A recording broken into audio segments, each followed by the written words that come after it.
Hi, in front of me is Poco C65 and today I would like to show you how you can change display refresh rate.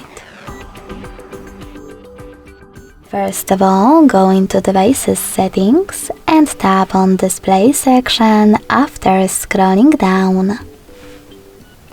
Now you need to choose Refresh Rate and tap on the best option for you, Default or Custom.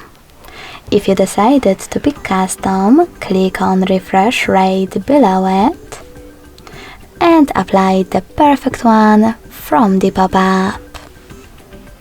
When you finished, just go back. So when I do that, as you can see, screen refresh rate of my device has changed.